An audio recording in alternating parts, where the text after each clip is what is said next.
আসসালামু আলাইকুম এভরিওয়ান। ব্লগটা শুরু করছি সকাল থেকে, যদিও সকাল না দুপুরই বলবো। আর এখানে আমি আমার স্কিন কেয়ার করছি। আমি আমার স্কিন কেয়ার শুরু করে দিয়েছি। ডেলিভারির পর থেকে আমি আমার স্কিনের কোনো রকম কেয়ার নিচ্ছিলাম না, যার কারণে আমার স্কিন একদম ড্যামেজ হয়ে গিয়েছে। মানে আমার স্কিনটাকে ভালো মতো একটা ভালো স্কিনে নিতে আমার অলমোস্ট অনেকটা টাইম চলে যাবে, হয়তো 1 বছরও চলে যেতে পারে এরকম। আর আমি এখন আমার স্কিন এতটাই সেন্সিটিভ হয়ে গিয়েছে যে আমি আমার মেয়ের যে ক্রিম আছে ওটা ফেসে দিই। আর এটা সানস্ক্রিন কাশ্মীরি বিউটি বাই জিনিয়ার থেকে। আমি এটা রেকমেন্ড করব না, কারণ এটা অনেক বেশি হোয়াইট কাস্ট দেয়। মানে আমি যদি দিই, আমার আম্মু কিন্তু আমার থেকেও ফর্সা, তো আমার আম্মু যদি দেয় তারপরও মানে হোয়াইট হোয়াইট হয়ে থাকে ফেসটা, যেটা আমার কাছে ভালো লাগে না।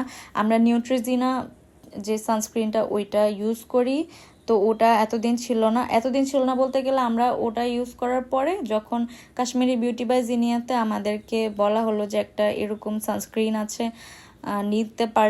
নিতে চাইলে নিতে পারেন। তো আমরা বললাম যে আচ্ছা ঠিক আছে, আপনাদের তো সব প্রোডাক্টই ইউজ করি, তো এটাও দেখি ট্রাই করি, বাট এতটা ভালো লাগে নাই। তো পরে আমি যা যা করার সব করে এখন পানি গরম করলাম। আর সকালবেলা আমি আনহেলদি ব্রেকফাস্ট করছি স্যুপ দিয়ে, বাট ভালোই লাগে আমার কাছে। নরের থেকে ম্যাগির স্যুপটা অনেক বেশি মজা লাগে, আর ডিম দিলে আরও বেশি মজা।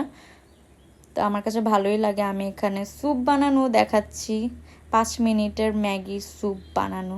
আমি প্রথমেই ঠান্ডা পানি বলবো না, আমি ভুলে ভিডিও করতে করতে পাতিলটা চুলায় বসিয়ে দিয়েছিলাম। পানিটা একটু গরম হয়ে গিয়েছে, পরে আবার নামায় যে পাউডারটা ছিল মিক্সচারটা স্যুপের, ওইটা দিয়ে একটু নাড়াচাড়া করে এরপরে আবার বসিয়েছি। তারপরে আমি একটা ডিম ফাটাচ্ছি এখানে।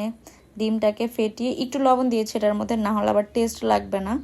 তারপরে এই যে ডিমটা স্যুপের মধ্যে দিয়ে আমার স্যুপ এখানে রেডি। আর কি বলতে পারি এখানে, আমি জানি না এত ডিটেলসে আমি এই ইনস্ট্যান্ট স্যুপের কেন ভিডিও নিলাম, বাট ভালোই লাগতেছে। এনিওয়েজ, তারপরে আমি আর কোনো কাজ খুঁজে পাচ্ছিল না। পরে দেখি যে টি টেবিল না, সরি, আমাদের যে ডাইনিং টেবিল আছে ওইটার মধ্যে ডিম পড়েছে। আমি বলি না ঠিক আছে, এটা দিয়ে একটা ভিডিও করে ফেলি। তারপরে আমি এখানে ডিম রাখার ভিডিও করলাম। আর ডিমগুলো রাখতে রাখতে আমার ব্লগটা আজকে আমি এখানেই শেষ করছি। আল্লাহ হাফেজ, সবাই ভালো থাকবেন, অ্যান্ড আমার জন্য দোয়া করবেন।